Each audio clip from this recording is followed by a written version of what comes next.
Welcome to our June Buzz Pick of the Month author event.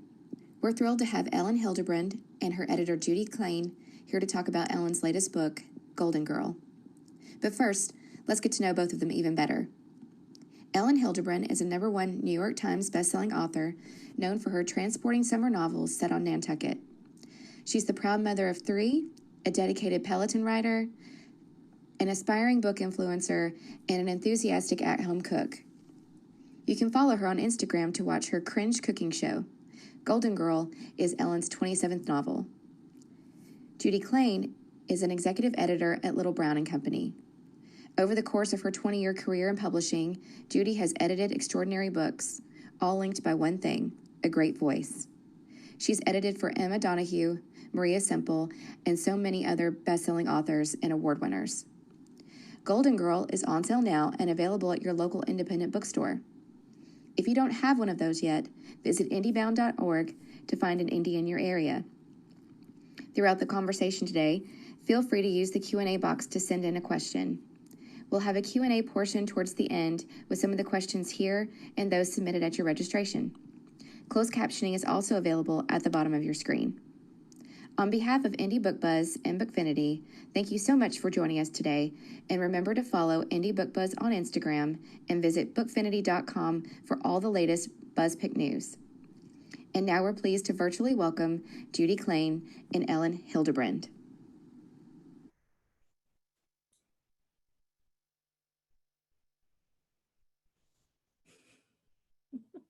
Hi, I was muted. I thought I was doing so well. I can't believe it. So I was trying to multitask, which is, here is my copy of the book. And Ellen, I had some copies here and people came by and said, can I take that? I said, absolutely not. You go to your indie bookstore and buy a copy because that's the way it works. So it's so great to be here with you. And I know that you have been loving being on the road. So I wanted to just start out by saying, what's that been like? Because you're the canary in the gold mine. You're the first author who has really gone out there since COVID, and not only gone out there, but been signing. I mean, you'll tell me what the maximum amount of books you signed was. It was something unbelievable. Right. So it was amazing. It was amazing.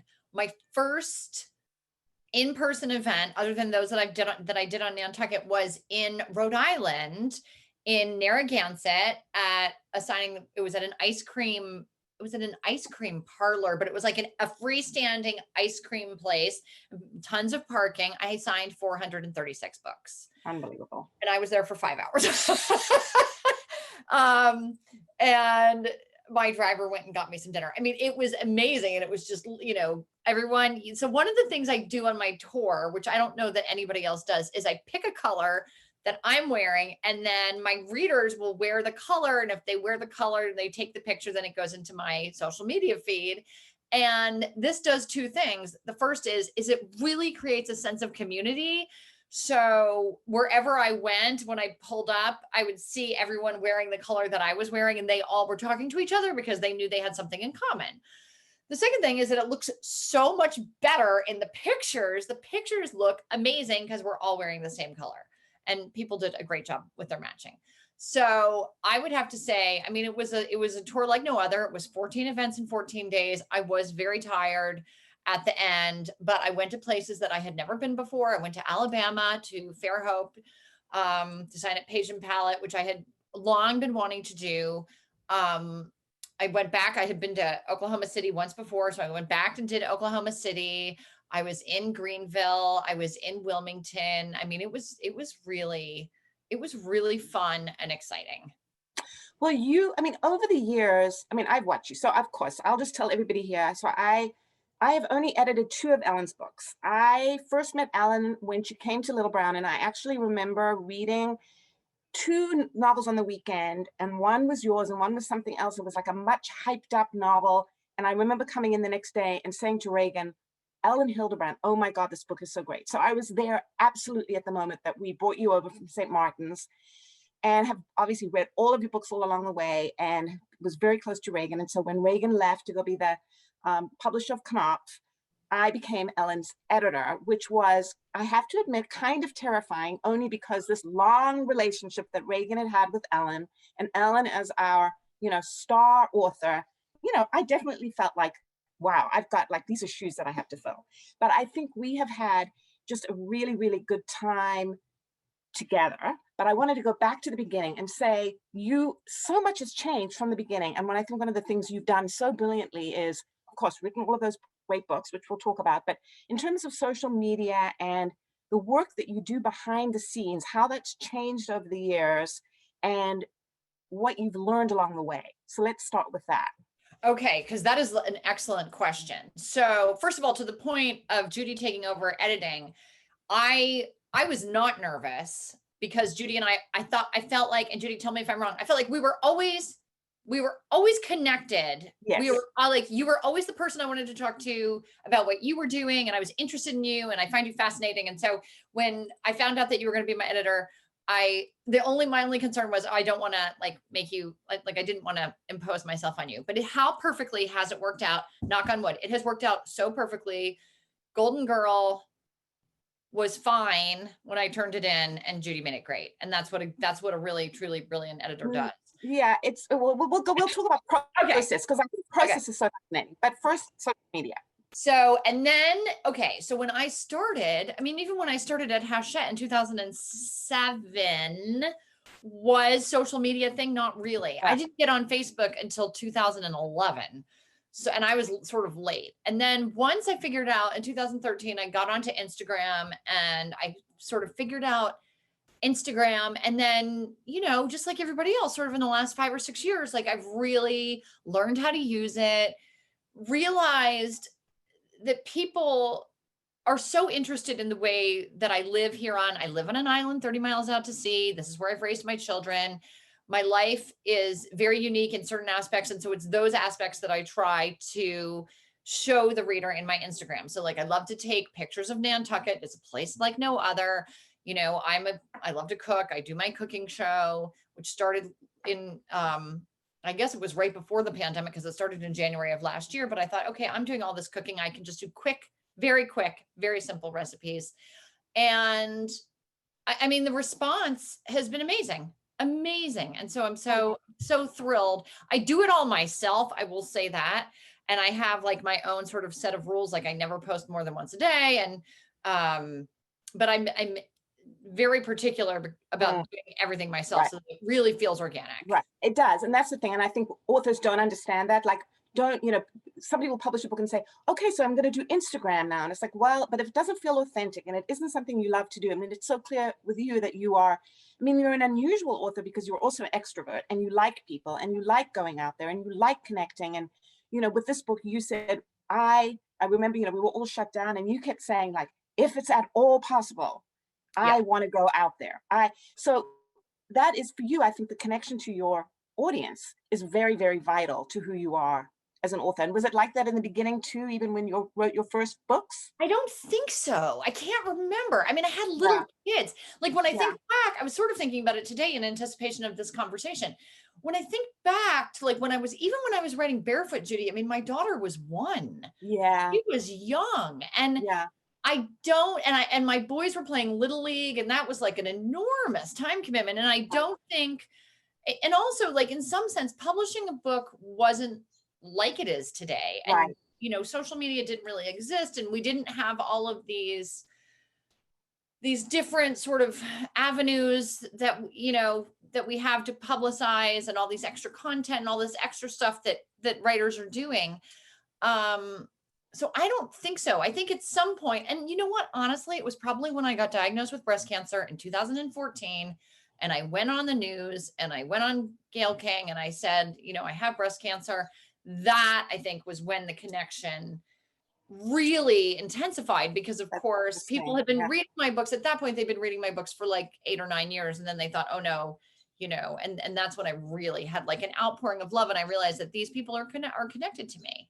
Yeah, amazing. So now tell me about the Paradise series, which of course everybody's like, oh, it's a trilogy. Can it be one more? Because everybody loved that series so much. Where did that come from? And how did you know from the beginning it was going to be 3 books? I mean, how far ahead do you think when you're doing something like that? So the whole story with the winter series in general is that you probably don't even know this. At some point, a book fell in the summer of 2013. Someone from Hachette, it was not Reagan, somebody called and said, we've had a Christmas book fall off our list. We need a Christmas book written in 4 weeks. Can you write a Christmas book in 4 weeks? And I was writing my novel, The Matchmaker, and which was super intense. And I said, you know what? I can't do it this year, but I can do it for next year. So then I pitched a 3-book series about this family, the Quins, whatever. And Reagan said, you know what? This sounds so great, but we only want 1 book. So I'm like, okay, fine. So I wrote the first Winter Street book and I turned it in, and Reagan's like, you know what? This is really just so good. I think we are going to want the other 2. So then they took the other 2. And then, irony of all ironies, in the summer of 2016, Reagan called and said, what do I have to do to get you to write a 4th Winter Street book? Right. And I did not want to. I thought, I put it to bed after number 3, and I thought about it, and I said, okay, I'll tell you what, I will write a 4th book if you will let me write a trilogy set in the Virgin Islands, because I had been going down to St. John at that point for 5 or 6 years. I fell in love with it. I thought I want to write a different kind of beach book that's set in the Caribbean.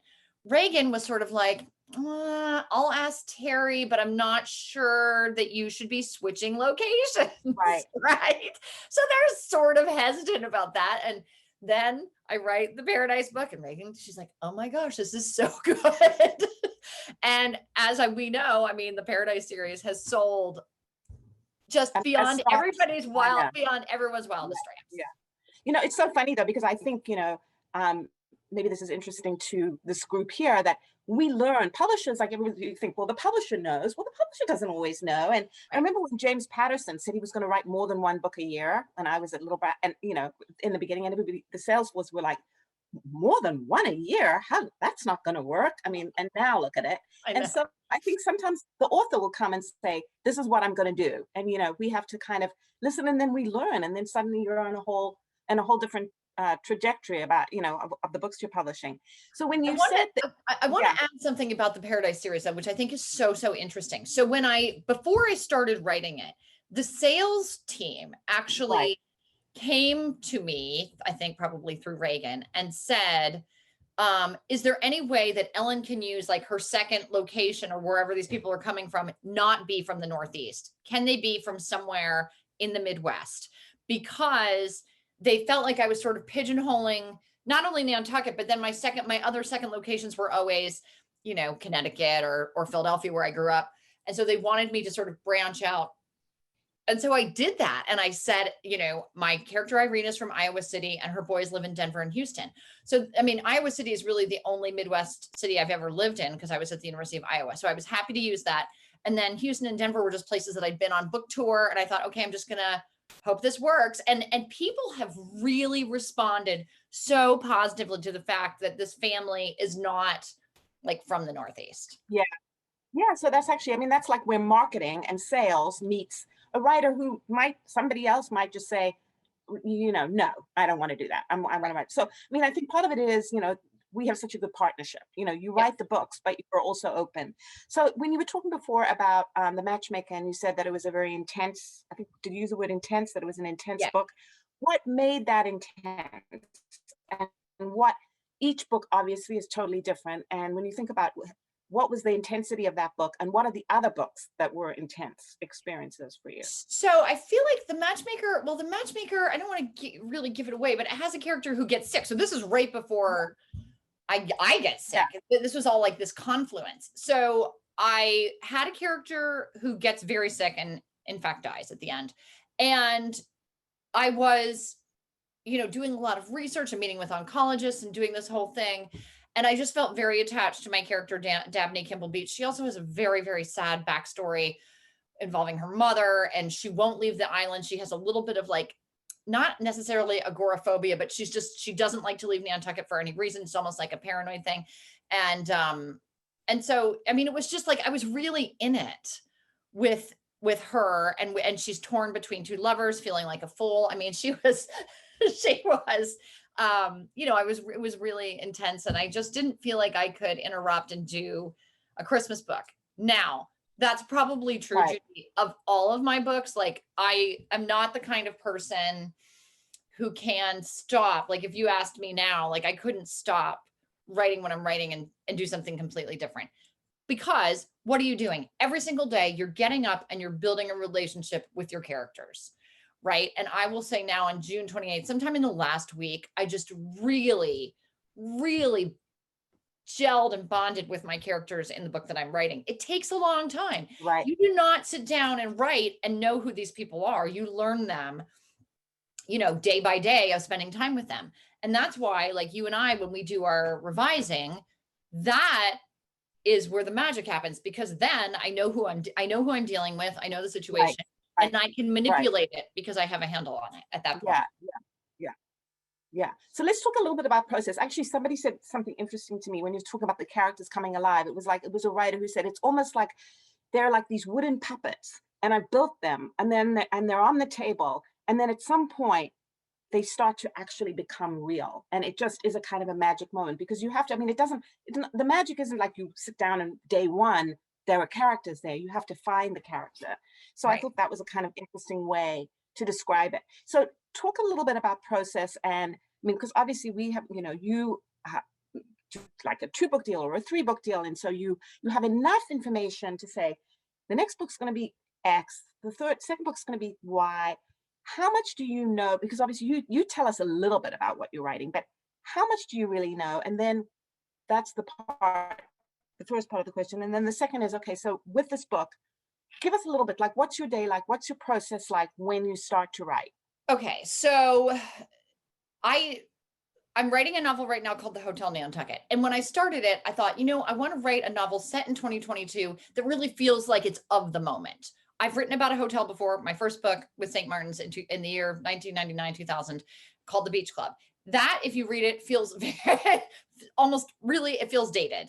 And I wanted something that felt very, very current and has an inclusive and diverse staff that has, so that everybody feels represented, so that it really feels modern. It has a lot of young people in it.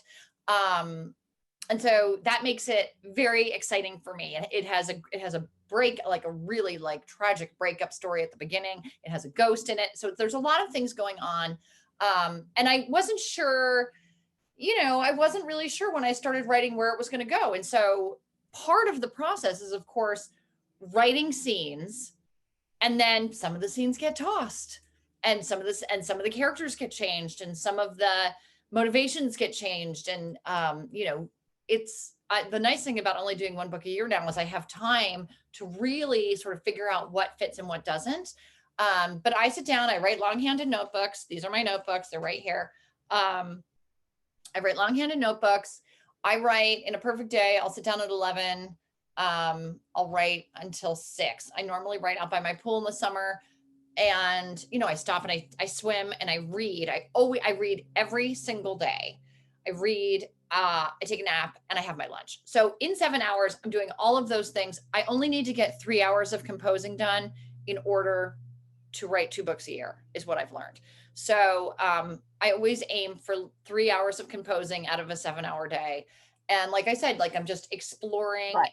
And then when I get up very early in the morning and I type. So that's when I take my notebooks and I type into the computer. And that's the first edit, right? That's when I'm like, okay, and I'll change things going in. And how often are those pages that you're writing by hand that you've typed in, like, I mean, it's hard to put a number on it, but is it close to where you are when you deliver the first draft, or do you go back and then totally revise it again? So I will probably have a first draft done like in end of September, and then I'll print it out and I'll read it, and I'm constantly like printing out, marking the pages, adding things constantly. Then it goes to you in October. And then I moved to Boston. This is what I've done for the last 10 or 11 books. I moved to Boston. I rent an apartment, so I feel no attachment to anything in it, and it doesn't have to be clean, and I'm not worried about a single thing.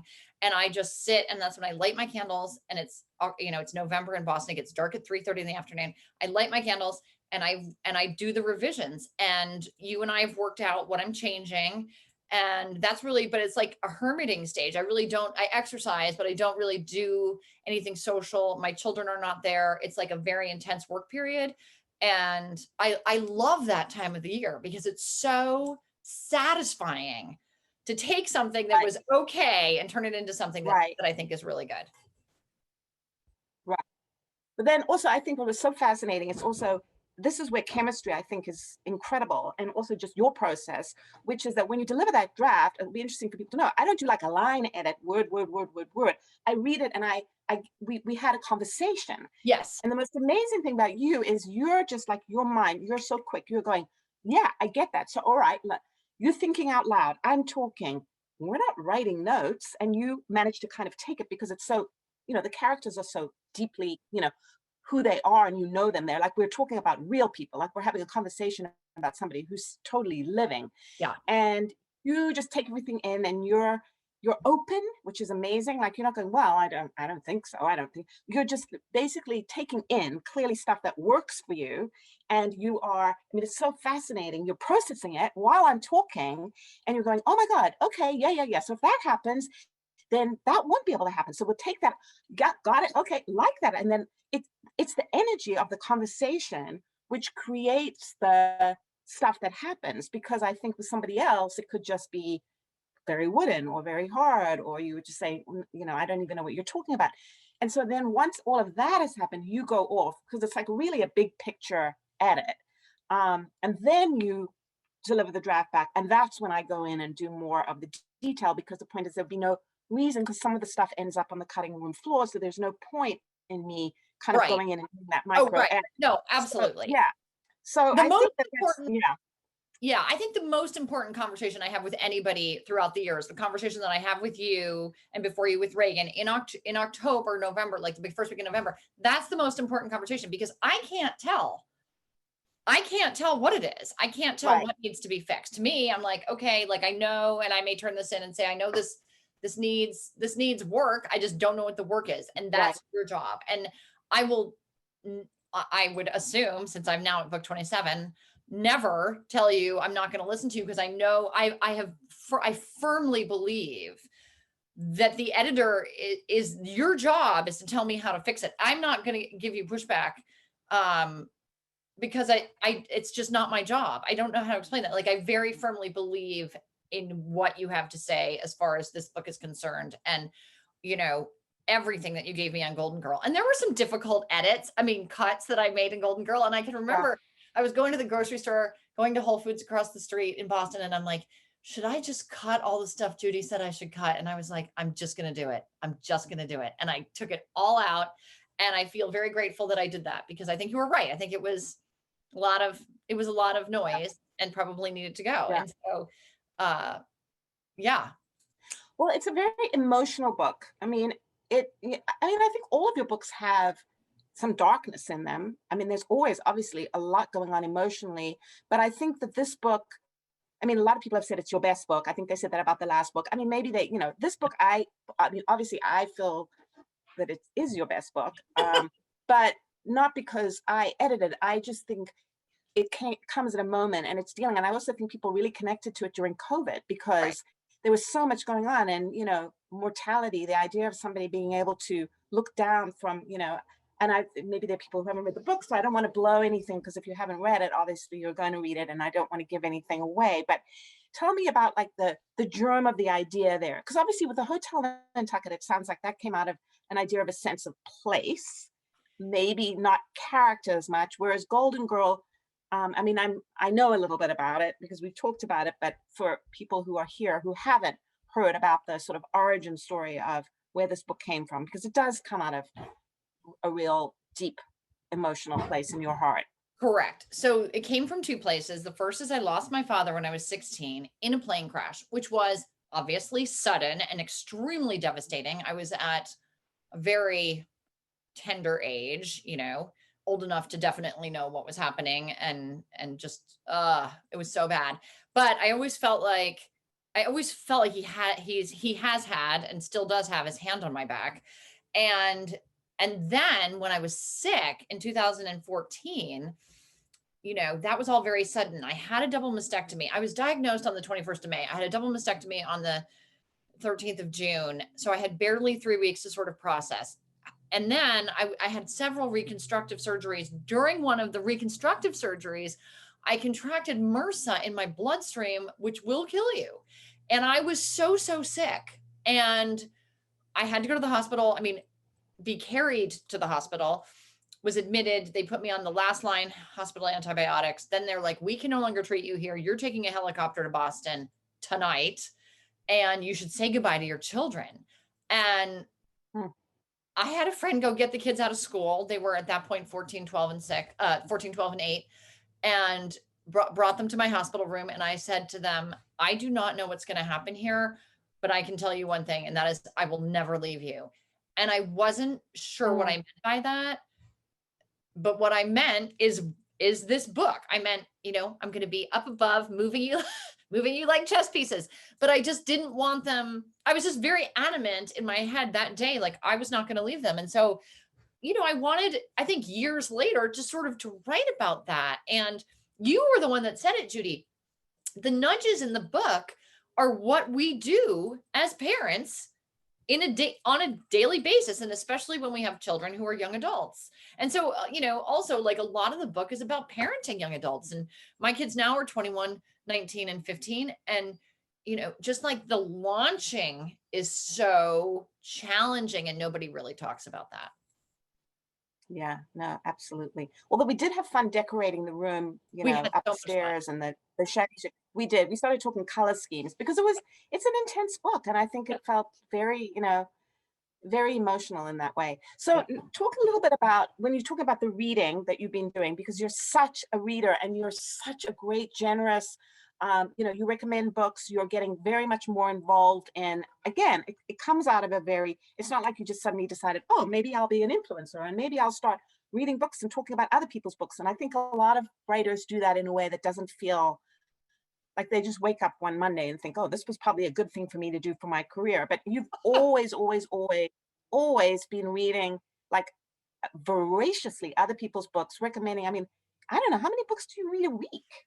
So I'm not a fast reader is the thing. Like I am not a fast reader. I think last year I read 40 books, and I'm a little bit ahead of that this year, but I really try to pick wisely because I do like to discover writers. I mean, I feel so blessed, but also like when I go into even an independent bookstore, let's say I go into Mitchell's Book Corner and they have the new fiction, and I'm thinking to myself, I can't figure out what to read. How do other people figure out what to read? Right.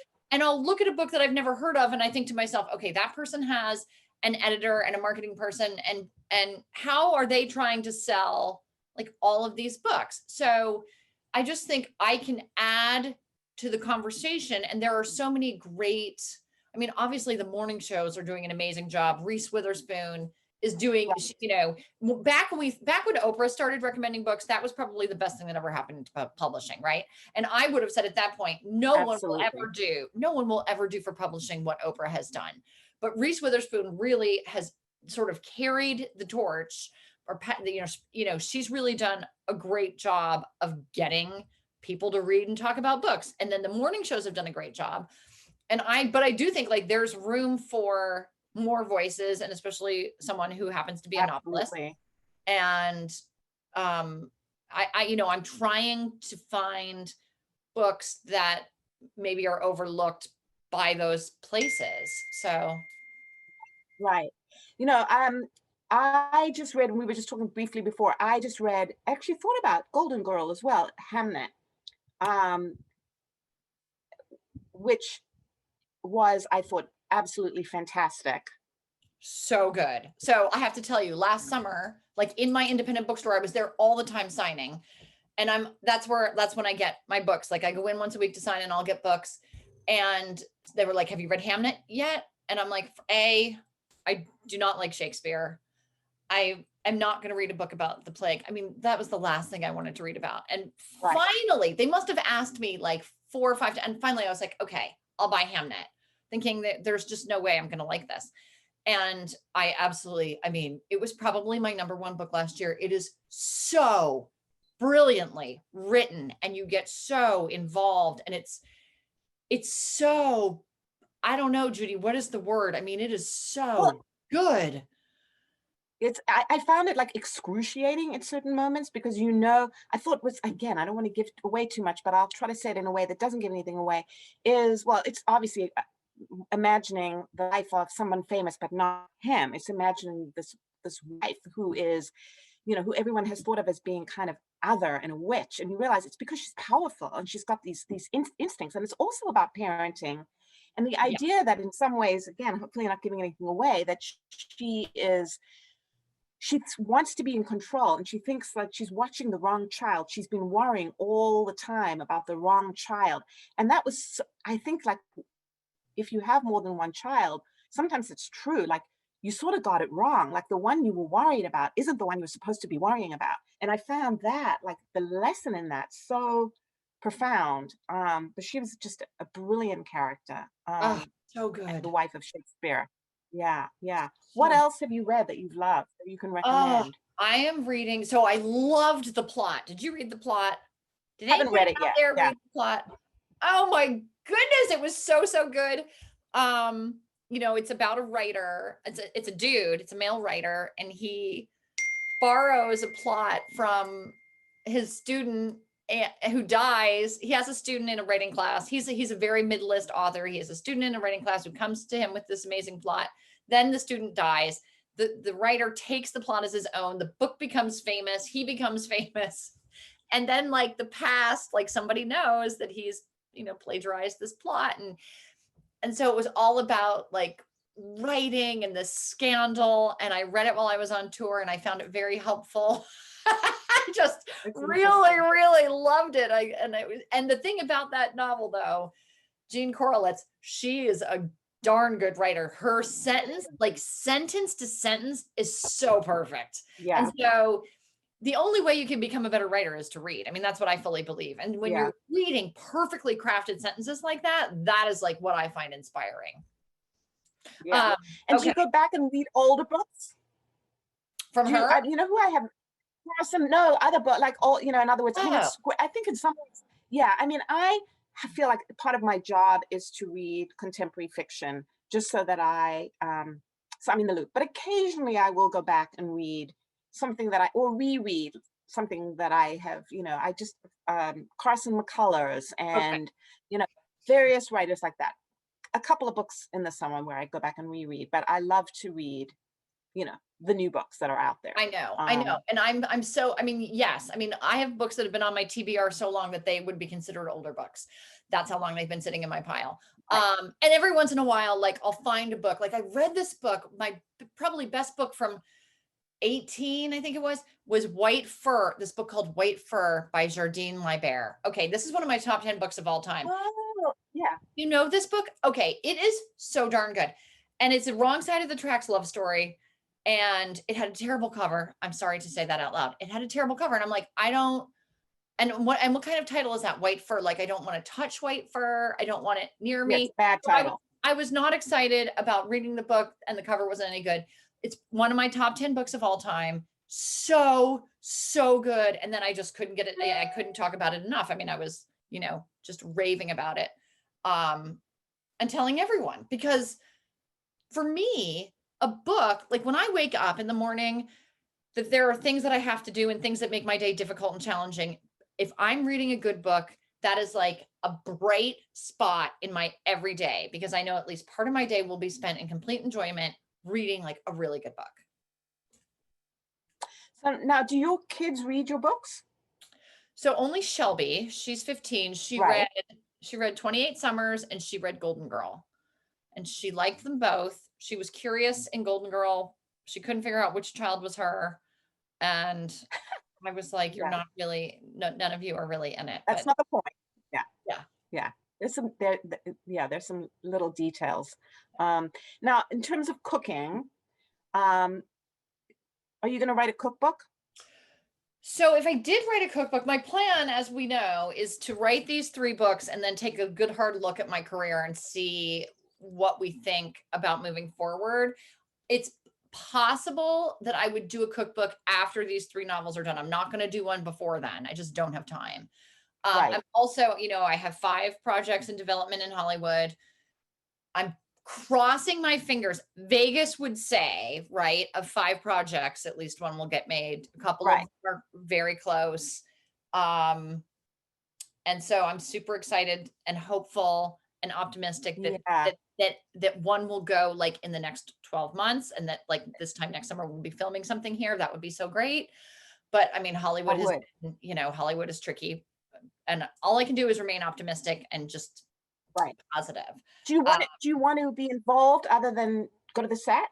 No, I don't think so. I Yeah. mean, I'm not going to write anything. I don't have time, and I don't know how. So those 2 things preclude me from writing. The writer, Right.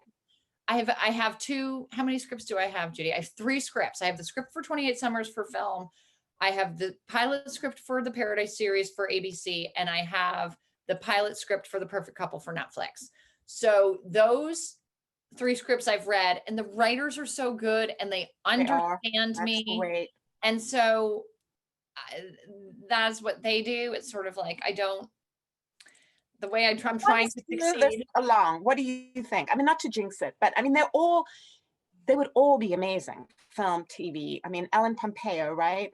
Ellen Pompeo is Paradise series. I can't tell. Yeah. That feels like I feel like as soon as I say, oh, that's definitely going to get made, it won't get made, because you just don't know what you're dealing with. So, I mean, I'm hopeful. I also have Summer of '69 is with Sony, and then Golden Girl is with Lionsgate. And I think Lionsgate, that's going to close. If that hasn't closed already, it's going to close very shortly. And they're looking for writers. And I think they want to do limited series. So the only feature film really is going to be 28 Summers. And I have the same producer as Kristen Hanna has for The Nightingale. So I think they're trying to wrap up The Nightingale, get that ready for Christmas, and then move on to 28 Summers. Yeah. I mean, it's been in between reading and editing and doing my job. I have to say there is a lot of great content on HBO, on Netflix, and movies. And, it's your books would be so perfect. And 28 Summers, so I mean, I'd like to imagine they won't, but I also worked in the movie business. So I kind of can imagine. And then also, Maria Semple's book, Where'd You Go, Bernadette, that was in the hands of so many people. And then I will just say, in this room of 300 and something people, the movie was just not great. And that's the scary part. The good news, I think, is that the book is always the book. And that is the beauty of it. It's always there as the last word, And I have that concern. Like, I didn't see The Goldfinch, but by all accounts, the Goldfinch movie wasn't very good. I didn't see it. No. But it's like, how do you take The Goldfinch was such a complex, amazing feat of a novel. There's almost no way. There's like no way to translate it in some sense. So I am concerned about it being ruined in some sense. But my job, I think, as an executive producer is to make sure that at least Nantucket doesn't get ruined. So my job really is going to be to make sure that the island is portrayed in a way that feels authentic and genuine to me, so that I don't go to the store and little Mrs. O, says, oh, Nantucket was, you've ruined it or whatever. That's not going to happen on my watch. Yeah. And so going from 2 books to 1, would you say the biggest thing is, because I mean, everybody knows, I mean, when you're writing the book, that of course is huge, but then for you promoting the book, being out there, I mean, that's another like 6 weeks out of your life, probably more. I mean, because there's, events, there's, being on the road. Sure. And then, I mean, I remember the last time, I couldn't believe it. Like, you literally came and you were like, I got a 1-day break, and then back I go onto that notepad. You didn't even, with 2 books a year, because of the way you write so intensely. And that seemed like it was pretty brutal. So does it feel a little less brutal, or is it just that it does feel a little less brutal. Like, I feel I won't really be able to tell until this is done. And if I finish this in August, then I'm like, oh my gosh, this is so great. I can't tell how long it's going to take me. I do want to say, because my edits for Golden Girl went so well, I was able to write a sequel chapter. No, not a sequel chapter, a sequel short story to 28 Summers. So that comes out tomorrow. That's called The Sixth Wedding. Fabulous. Right. And so I was able to do that. And that was really fun. And And I it's not insubstantial. I mean, it's almost I like a know. novella. I I mean, it's, know. you know, it's quite, it's quite substantial. For some people, it is a novel, basically. So I just feel like I'm able to do like little side hustles like that, which is fun. Yeah. Okay, so now we're going to go to a live Q&A. So we have some questions from Okay. people, which I'm going to just read. So let me just see, hang on here. From Tara Salerno, she asks, what types of books do you like to read and author and tell us about authors you enjoy? I think we sort of talked about that a little bit, but maybe you can talk about a few Okay, other yeah, I authors. do. So I try to read the best fiction I can get my hands on. So I do not read like typical beach books. I really don't. I read more literary fiction. Right now I'm reading a book called Olympus, Texas. It Oh, is I so, tried to buy it. oh my God, it's Love so that book. good. I know, right? I emailed Lee last night. I said, Oh, this book is just I know. incredible. I know. Oh, And I loved it. oh my God. So I'm about 2/3 of the way through. So I'm reading that. And that's the kind of book like where you wake up in the morning and you're like, okay, good. I get to read more of this book today. Like, and it's so absolutely It's like prodigal son returns. It's such a classic, great setup, Yeah. Oh, Um, yeah. And so fabulous. complicated. And Yeah. so many things are going on, but she does what I like because I always use a split point of view, always, always, always, because I just feel like a novel can't really be told. I mean, of course it can be told from one person's point of view, but I love novels that are told from multiple points of view. And she does it particularly Oh, well. I mean, so, so good. yeah. Um, How did you find out about it? so Lee sent it to me, her editor sent it to me over the winter with a letter saying, Ellen, I know you're really going to like this. And I looked at it and I'm just like, and I put it on my other pile. And then the pile that I was not going to read. And then I was in Oklahoma at Best of Books, Edmond, Oklahoma. And I was sitting at a table where I was signing, and the book to my right, like in my field of vision, was Olympus, Texas. And I had a teensy tiny break and I turned and I was reading the flap and I'm like, I should have read this. I should have read this when Lee sent it to me. It sounds so good. So this instant I got home, I bought it and so happy I read it because it's so good. So good. And I do want to say I can do more. I said to Lee, I can do more good for a book just posting about it on my social as opposed to blurbing. And I don't know how you feel about that, Judy, but a blurb does help, but I feel like you're going to actually sell more copies by putting it on I feel like I'm going to sell more by putting it on my social media. I think you should put it in your social media. It's funny, I haven't even looked at the jacket of that book because I read it when it was in manuscript. Is it a good jacket? Because to me, I feel like I buy books a lot based so much, sometimes just on picking it up, and the jacket speaks to me in the book. Yeah. I mean, it's a colorful jacket. Olympus, Texas, is that a great title? I don't know. I mean, it has the Greek mythology allusion to it, but I'll tell you, this book is dynamite. Dynamite. Yeah. All right. So another question from Renette Schertl, who asks, not actually a question, but wondering about your book club. And will you talk a little bit more about that? Yes. So one of the things that happened this spring is I was invited, I feel very honored, to join Literati, which is a book clubs by people sort of across genres. Like Richard Branson has one, and Steph Curry, the basketball player, has one, and Malala has one, and Susan Orlean has one, and Roxane Gay has one. And they asked me to do one. And my book club is called The Beach and Beyond. And I want it to reflect books that are juicy and delicious and engrossing, but that are also smart. If a book isn't smart and doesn't have really good writing, I'm not gonna choose it. I'm just not.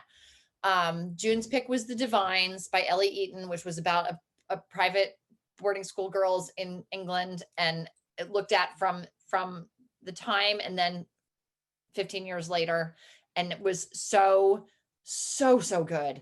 And so it's been really fun picking books that I love. And for that, Judy, I did go back, like a couple of the books that I'm recommending, like one of the books I'm picking, and I can't remember what month it is Family Happiness by Laurie Colwin, which I think came out in the 80s. Love that book. Oh my God, I Such a love it so classic. much. Yeah. Love it. That is such a good one. Yeah. Okay. Question from Joel Colazar, who asks, what inspirations do you have for new characters in your books, and are they ever based on people you know? So this is the question I get most asked. Do you base your characters on people you know? And the answer is no, I don't, because narratives or fiction is crafted to make sense and to move along and to tell a story, and our lives and our people, we're too random and various, and we don't tell stories. Like if you followed me today, you would be asleep already. My life is so boring and does not tell a story. So you really have to craft your narratives so that every detail you're giving the reader is moving the story along, right? Or giving you something. Like I really feel very strongly that every word you write should be in service to the narrative. And the cast of characters that I've come up with, like for the Hotel Nantucket, you know, they're interesting people and they're cool. And like some of them are younger. And I'm constantly asking my children, you know, phrases. My children basically speak a different language. So I'm like asking them for their phrases, and I'm looking at their posts on Instagram and, you know, asking them for music. And it's, you know, I really try and stay involved in their daily life, like down to the songs they're listening to that day, because that is how you stay current, not only with them, but also in regards to my fiction. So this book does have some characters that are a little bit younger and hipper than my typical characters. Yeah, well, you have to be curious. That's part of being a writer. Okay, next question is from, I wrote these down because my handwriting is bad. Elaine Needleman, who asks, God, this is so tiny. Having a mom who is a well-known writer must be hard for your kids. What has that ever been difficult, or how do you handle that? They don't care. They do not care. You were talking about the three people in the entire country who are the least impressed by me. It is Max, Dawson, and Shelby. They don't care. They were excited when I was verified on Instagram. That was a big deal. I think they're proud of me. They don't really talk about it. We certainly don't talk about it at home. You know, Max went to college, and then his friends were like, my grandmother really wants your mom's book. Can you send it? Do you have her sign it and send it in the mail? And they always do that. But as far as them, my like so-called fame does not enter our daily domestic life not at all. Okay, this is a really good question from Tiffany Bell. She says, have you ever abandoned writing a book because at some point you realized you just weren't in love with the book? And did you ever go back to it and finish it? You know, my fifth book, The Love Season, which it's probably my least read book. It's a really good book. It takes place over the course of 24 hours. And I was really influenced by Virginia Woolf, The Hours. I wanted to write Virginia Woolf, The Hours, essentially. So I wrote The Love Season. And it started out as a short story that I wrote at Iowa. And many of you have heard this or not, but I had a very beleaguered time at Iowa. I was, my very first workshop, my professor read my story and said, you will never be published. This will never be published. You will never be published. And I knew he was wrong, but I was still so devastated. I was just like, oh my God, you know, crying into my wine later that night. And that story. Note to professors, don't ever say that. I know. He was notorious. Would you ever say that?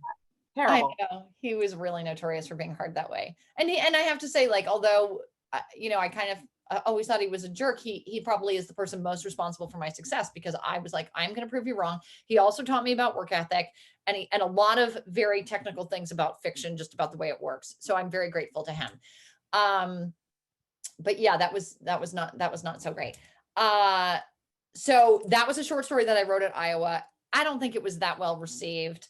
And then I later took it and turned it into The Love Season, which was the novel. And so, I mean, that's the closest I can come. My very, very, very first novel I ever wrote has never seen the light of day. It's dead like 5 computers ago. I have no copies of it. And I feel like every writer probably has like that starter novel that, and if you're saying to yourself, oh, I wish I could read it. No, you do not wish you could read it. It was not good. No, I believe you. I believe you. I won't ask you to read it. Yeah. Here's a question from Bonnie Harper Zedek, who says, how central are topics in your books that you want to address? And do the characters then embody these topics? Do you have any topics waiting for future characters? Topics, not really. I go more with, I don't know, I can't describe like how I come up with my ideas, but I just, you know, as far as like the novel I'm writing and then the next two novels, I have the ideas and I occasionally will think about books 2 and 3 when I'm running or doing something. I'll be like, oh, I'm going to put that, and I'll write in my phone, I'm going to put this and save it for later. But I generally don't do topics. Although I will say, like, my daughter's going to boarding school in September, and I'm thinking about not this book that I'm writing, but next year's book. And I'm thinking, I haven't really had like a good like girls boarding school thread, and that would be really fun, I think, Yeah. you know what I mean? And I Right. don't even really know how to write it, but I assume that after she goes for a year, I will know how to write it. And so I'd like to like put that thread in. So things like that. Yeah. So here's a question from Donna Sportelli, who asks, do you have a connection to Parma, Cleveland? And if so, what is it? Because Okay. she lives in Cleveland. Okay, yes. So there was a great article. I believe it was in Sunday's Plain Dealer, because I did speak to the Cleveland paper. It might not have been Sunday's paper, but it was in the paper in the past 7 days in the Cleveland paper. And the reason why I chose Parma is as follows. I grew up outside of Philadelphia in a suburb. And in thinking about Vivi, I wanted her to have a similar, and I'm going to call it like a Bruce Springsteen upbringing. So my upbringing in Collegeville, Pennsylvania was very Bruce Springsteen-y. Like we drove, like this is what we did. I had a boyfriend. We drove around in cars. We like went to McDonald's, you know, we like wore tie-dye. Like we just sort of roamed the streets. Like there was nothing else to do. And, you know, we went to football games. We did like the high school stuff. And I wanted my character to have that kind of suburban upbringing, not fancy, not elite, not privileged, just regular American upbringing. And so I needed a place, and I knew from my sales reps that I should place it west of the East Coast. So I chose Parma. I went and did an event in 2018 at the Cuyahoga Library, which is in Parma. So I had been in Parma. I had eaten at the Parma Tavern, which is where Vivi works in the book, and it stuck with me. And I thought I'm gonna use Parma. And I went on to the Growing Up in Parma in the 80s Facebook page. There was a Facebook page that specific, and I asked everybody for all the details about Parma in the 1980s, and they were only too happy to tell me. Oh, that is so cool. I know. So this is a question from Louis Giroux, who says, what role does gender play in your story? How are women and men treated or portrayed differently? That's a very interesting question. I feel like my novels are female centric. That's definitely true. Okay, in the novel I'm writing, The Hotel Nantucket, I actually started out and I had the general manager be a man, and I wrote, I don't know how many pages, 50 pages, where the general manager was a man, and it wasn't quite working. And I thought, this isn't working. Why isn't this working? And I'm like, it has to be a woman. And so I went back and I rewrote the entire thing and changed it to have this very strong woman. She's just been through a horrible breakup. And I really wanted to have like a strong woman in the center. And that's true. If you go back and you look at, you know, Summer of 69, or you look at 28 Summers, or you look at Golden Girl, or you look at The Perfect Couple, I have male characters in those books, but primarily I have female characters.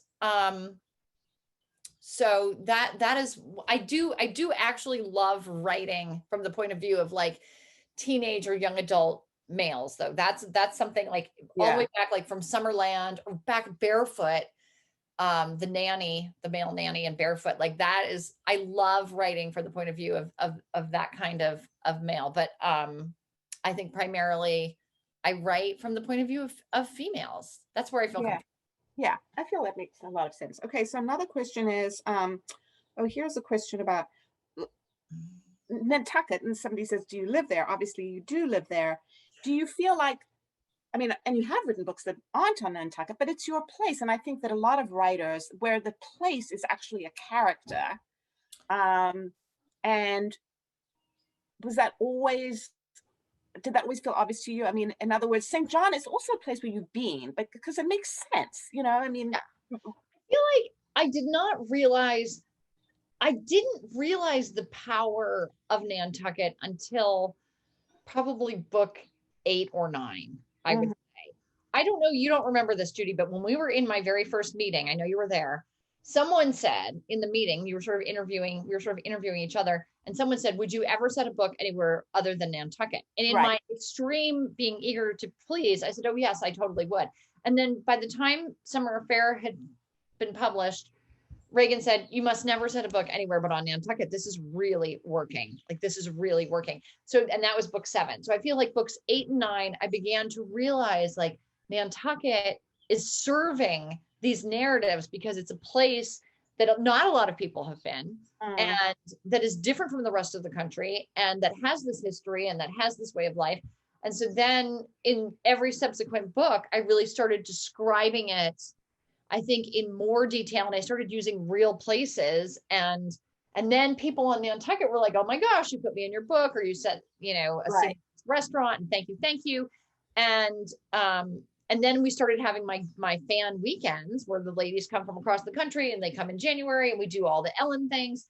And so it's grown, and I feel very, very grateful. Yeah. And I think that's part of the joy of the read also. I mean, I remember with this last book, I said, oh, more of, you know, can we describe a little more of, you know, the food and the place and the room, you know, and also with the Paradise series, you know, because it's aspirational, and you want to be sitting there at that bar, eating having that delicious glass of wine. And, you know, now, this is a question, this is not in the chat, but here's a question that I want to ask you. Do you have characters who you sort of miss and you feel like maybe I'll go back to them, maybe they'll go to Paris, maybe do you ever feel like, I mean, certainly the whole idea of sequels is complicated. Like with Emma Donoghue, who I edited, people were always like, can you do a sequel to Room? And she was like, absolutely not. I am done, and I do not want that boy to grow up. He left the room, and that's it. Done. Nothing. And then I think there are other people who, Andy Greer, who wrote Less, he is doing a sequel to that book. And I think it's coming naturally to him. He wanted to do it. He's doing it. I think sequels are hard, but is there a character who you feel like I'm not really done with that person, or does that sort of transform and become a different character with the spirit? It's almost the character's died, and you take that spirit, you know, and put it into another book. I feel like I always try to feel like when I'm finished with the book, I put it down. I've left them in a safe place.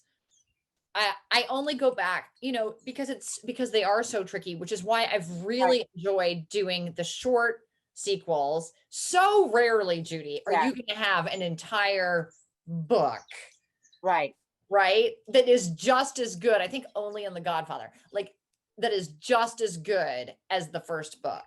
So, but like, for example, The Sixth Wedding, which is coming out tomorrow, that you know, and we talked about, do we want to make it longer? Do we want to make it a whole book? And I just felt like it was just what it was, which was a quarter of a novel, just to let everybody know how everybody did. And I may do one for Golden Girl. You know, I may in this coming December, like say, I'm going to write a short story about the kids or Vivi, or, you know, something happens, whatever. But,